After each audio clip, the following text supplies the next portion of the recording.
എല്ലാരും ചൊല്ലണ കല്ലാണി നെഞ്ചിലെന്ന് കരിങ്കല്ലാണി നെഞ്ചിലെന്ന് എല്ലാരും ചൊല്ലണ കല്ലാണി നെഞ്ചിലെന്ന് കരിങ്കല്ലാണി നെഞ്ചിലെന്ന്. വളരെ അർത്ഥവത്തായിട്ടൊരു പാട്ടാണ്. എന്താ കാരണം എന്ന് വെച്ചാൽ പല ആൾക്കാരും പറയുന്നുണ്ട് നിത്യയുടെ നെഞ്ചിൽ കല്ലാണ്. എന്നാ കാരണം വെച്ചാൽ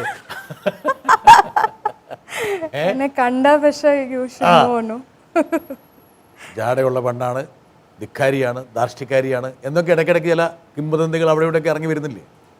അത് കേൾക്കാറില്ലേ? ഡെഫിനറ്റ്ലി. പ്രത്യേകിച്ച് മലയാള സിനിമയിലേക്ക് വരുമ്പോഴാണ് കുറച്ചും കൂടി കൂടുന്നത് അല്ലേ? നമുക്ക് അതിലേക്ക് വരാം. എന്തായാലും നിത്യ എന്നുള്ള നടി ഉരുത്തിരിയാണ്. 8-ാം വയസ്സിൽ ക്യാമറയ്ക്ക് മുമ്പിൽ വന്നു. പക്ഷെ അതിനുശേഷം ജേർണലിസം പഠിക്കാൻ ഒരു പോകും അല്ലേ? ഒരു പത്രപ്രവർത്തകയെ നമുക്ക് നഷ്ടപ്പെട്ടതിലുള്ള 12-ാം ക്ലാസ് കഴിയുമ്പോഴാണ് മറ്റൊരു ഓഫർ വരുന്നത്. ആകാശഗോപുരം. മോഹൻലാൽ എന്നുള്ള ഒരു അതുല്യ നടൻ, വലിയൊരു അവാർഡ് വിന്നറായിട്ടുള്ളൊരു ഡയറക്ടർ, വലിയൊരു പ്രോജക്റ്റിലേക്കാണ് നിത്യ പോകുന്നത്. പക്ഷെ നിത്യക്ക് അങ്ങനെ ആ സമയത്ത് അത് സംബന്ധിച്ചുള്ള ഒരു ധാരണയോ ഗൗരവം ഉണ്ടായിരുന്നു? എനിക്ക് അതിൻ്റെ ഒരു കോൺഷ്യസ്നെസ് ഉണ്ടായിരുന്നില്ല. More than anything Mohanlal he's the best actor in the country. That's what I believe. I am very happy that I did my first film with him. പക്ഷെ എനിക്ക് ആ സമയത്ത് അതിൻ്റെ ഒരു ബിക്കോസ് ഇൻട്രസ്റ്റ് ഉണ്ടെങ്കിലേ നമുക്ക് ആ ഒരു തോന്നുള്ളൂ. എനിക്ക് അങ്ങനെ ഇൻട്രസ്റ്റ് ഒന്നും ഉണ്ടായിരുന്നു. ആ ഫിലിമിൽ ഞാൻ വരും എന്നുള്ളത് എനിക്ക് I didn't know. I thought ഒരു വൺ ഓഫ് തിങ് ആണ്, വന്ന് ചെയ്തിട്ട് ഞാൻ പിന്നെ then I M going to go do my own work in other thing in life എന്നൊക്കെ ഞാൻ വിചാരിച്ചിട്ടുണ്ടായിരുന്നു. So it was not important. അത് കഴിഞ്ഞാൽ പിന്നീട് വീണ്ടും ഒരു ബ്രേക്ക് എടുത്ത് അല്ലെങ്കിൽ അങ്ങനെ ആകാശഗോപുരം കഴിഞ്ഞു എന്നുള്ളതാണ്. സിനിമയായിട്ടുള്ള ഇന്റർഫേസ് അവിടെ അവസാനിച്ചു എന്നുള്ളതാണ്. അറ്റ്ലീസ്റ്റ് ഒരു 3-4 ഇയേഴ്സ് വരെയും ഞാൻ ചെയ്യാൻ തുടങ്ങിയിട്ടും I thought this is the last.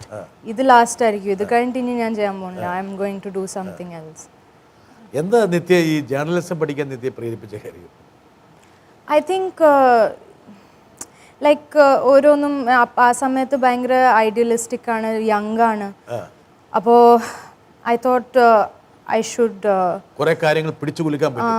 I have to make an impact in the society and journalism is a good way to do that. I can say the truth. I can say I can show the truth to people and say no, these are the things. അങ്ങനെയൊക്കെ. പക്ഷേ reality is not like that. അപ്പം എന്നാലും പക്ഷെ ഞങ്ങളെപ്പോലുള്ള പത്രപ്രവർത്തകർ നിത്യയെപ്പോലുള്ളൊരു പത്രപ്രവർത്തകയെ miss ചെയ്യാണ്. Cinema ഒരു പത്രപ്രവർത്തകയെ അപഹരിച്ചു കൊണ്ടുപോയി.